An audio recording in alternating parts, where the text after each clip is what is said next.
is how a premium product should be packaged. So competitors, take note. This is what you can expect to find inside the box. So let's start with this small package here. And as you can see, we have the SIM tool ejector, followed by some Microsoft Surface Duo paperwork. And that's pretty much it. Moving along, we have the Surface Duo bumper. And when we open it up, you can see it comes in two parts. And on the inside here is adhesive, so it should stick firmly to the device. What's also great is that they have accounted for the SIM tray, so you do not need to take the whole bumper off. So that is fantastic. You also get a 3-pin plug, although this will vary from region to region. Then you get a 18-watt charger, which is very slow by today's standards. And last but not least, you get a Type-C to Type-C charging cable, which looks pretty long. Welcome to the Microsoft Surface Duo, which rotates 360 degrees and closes seamlessly. In terms of colors, this only comes in glacier white. When it comes to thickness, it is 9.9 millimeters thick. And then taking a look at the hinge on the left hand side, the hinge is so good that no matter what position you put the device in, it will remain in that position with no slackness whatsoever. At the bottom, you have space for the Type-C charging port. And on the right hand side of the device, you have the SIM tray, which takes one nano SIM, and you can also use an eSIM. Then you have the fingerprint sensor, the on and off button, and the volume rocker. On the top, and there is nothing on there. Simplicity at its best. And the beauty with this color and glass front and back is that it hides fingerprints really well. Because the device is made of glass on the front and back, it does make it very slippery, so you will need some kind of case or skin to prevent it sliding out of your hands. The device has a 3577 mAh battery. It weighs 250 grams with Android 10 pre-installed. The front and back is made of Corning Gorilla Glass 5, and when unfolded, the screen is 8.1 inches. And when folded, each screen is 5.6 inches. And it also has a resolution of 1800 by 2700 pixels. It does come with a single loudspeaker. There is no 3.5mm headphone jack. It is powered by the Qualcomm Snapdragon 855 chipset, and it has a gorgeous AMOLED screen. And as you can see, it certainly supports a stylus, and there is no dust or water resistant rating. When it comes to the refresh rate, you do not get 90 Hz or 120 Hz. You only get 60 Hz. The 256GB model has around 32 to 33 gigabytes of bloatware, leaving you with around 223 gigabytes to play with. And that equates to about a 12 to 13% used. That bloatware is made of 22 gigabytes in terms of what's on the system, 9.4 gigabytes in terms of other apps, and of course I've downloaded 2.5 gigabytes of photos and videos, and that equates to a 14% used. The device uses Bluetooth 5.0. Just to give you a tiny flavour of the kind of things you can do with your Surface Duo. For example, if you want to search for something, you've got your keypad here, which is great. And the beauty is, if you send in any messages, you have access to all your emojis, so, which is great. And if you don't want to search via the keyboard, you can always use the loudspeaker. So let's give it a go. Go to Samsung.com. And hey presto, look at that. Other things you can do is, so if we just minimize that for now, you can move these from side to side. And the other thing is you can actually group apps together. Saves you every time going in and setting them up individually.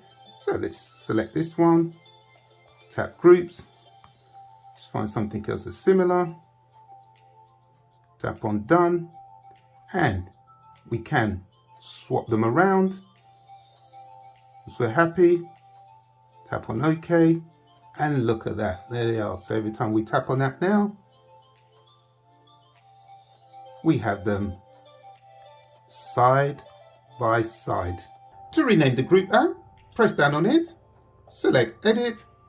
You can swap them around, then tap in this box here, and then you can give it a name. And once you're done, then tap on OK, and there you go. The other thing you can do is pick up anything on one side of the screen, for example like here, and you can throw it over to the other side of the screen. This is really useful. So for example, if you're left-handed, you can have this on the right and you can take notes on the left-hand side. The other thing you can do is put this in the middle of the screen like that. You can rotate it to this mode, which will give you a better viewing experience. And if, for example, you have YouTube Studio and you open it up in this mode, you will have a better viewing experience of your figures and stats. Much better than the regular Candy style phone. There is no NFC, meaning you will not be able to make any contactless payments, so you will need your wallet, purse, or smartwatch. If you find that the top and bottom black bars are a hindrance, one way you can get around it, especially when watching content, is to zoom out. It is really nice that Microsoft and Android have teamed up together, meaning you will be able to download all your apps from the Play Store. When the device is closed, you have no way of knowing if you've had any missed calls or messages, although you do have the sneak peek. There is no 5G with the Surface Duo, but with 5G still being rolled out, you will still get years out of the device. You can see your recent photos and videos instantly. To do that, just tap on here, stretch across both screens. So if I tap photo here, and there you have it on the left hand side. When it comes to camera modes, you've got a choice of slow motion where you can record up to 240 frames per second. You have video where you can record up to 4K at 60 frames per second. You have photo, portrait, and panorama. And the eagle-eyed amongst you will notice there is no night mode. However, you'll be able to judge from the photos and videos later the quality of photos and videos taken with the regular camera. In your settings, you have a number of options available to you. So here you have these three options in terms of the photo size. Okay, moving on. When it comes to video, you have these four options at your disposal. Obviously, you have the option of video stabilization, location tags, etc. The Surface Duo 1 has the advantage of a single 11 megapixel camera, which is used to take videos and photos on the main camera and for selfies. Unlike the Surface Duo 2, which has a camera bump around here, meaning you will always have to take photos either with the device open, like this, or like that. One disadvantage with the camera is when you want to zoom in, there is no zoom counter. So for example, you cannot see whether you're going 2 times zoom, 5 times zoom, 10 times zoom, etc. Have you ever wondered whether the Surface Duo can be used hands-free when filming or taking photos? Well, rest assured it will sit in a regular phone bracket. If you're a girl or a guy that wears pants or trousers, the question on your lips is how portable is the device, especially if you're not seeing it in person. Well, I can report the Surface Duo fits neatly into a back pocket, so you will not need a man bag or fanny pack to carry it around. When it comes to the cameras, let's take a look at some sample photos and videos, and see what you think. Oh, by the way, none of them have been doctored in any shape or form.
One thing I have noticed, and it doesn't happen all the time, only now and again, is that the camera struggles whenever you zoom in on a subject that's far away to take a photo.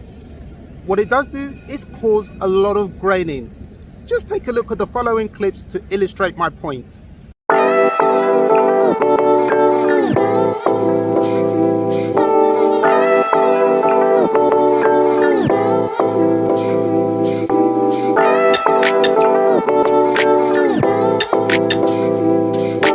One thing I did experience with the cameras was when using it for an extensive period of time, it does get hot, and when it got hot, it refused to do anything, to the point that I had to switch the device off, let it cool down before turning it back on for it to operate.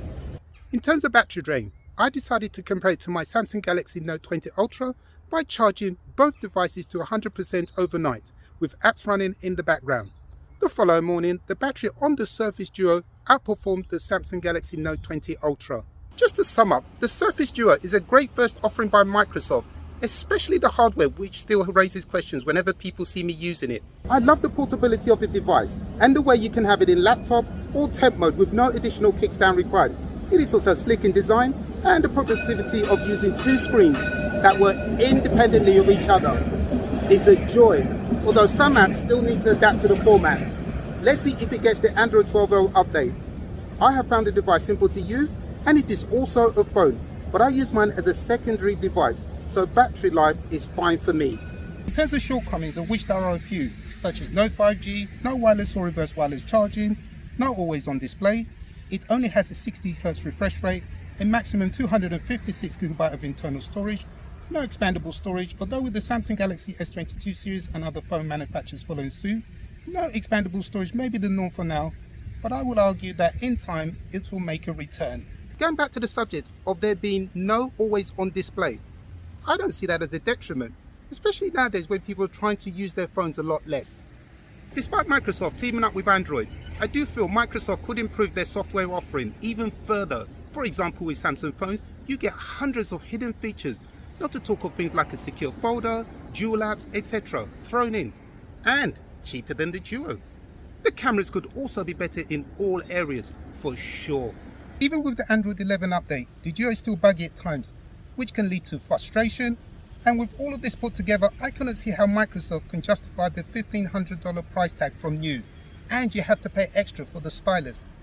At best, I would suggest paying no more than $800 for the device from new, for some of the reasons I've highlighted. I can also see how this device will not appeal to everyone. I know Microsoft will tackle some of the issues I've highlighted with their Surface Duo 2, nevertheless it still needs further improvements. I would like Microsoft to continue improving the device, especially from a software point of view, and to make it robust in all areas. Otherwise it can fall into relative obscurity very quickly, like the Walkman of yesteryear. Again, for it to command a high price tag, it needs to have all the bells and whistles. Well, that pretty much wraps it up for this video. If you have any questions, please raise them in the comment section below, and I will be more than happy to respond. Anyway, my name is Shala. Thank you for watching, and I will see you in another episode. Ciao, ciao.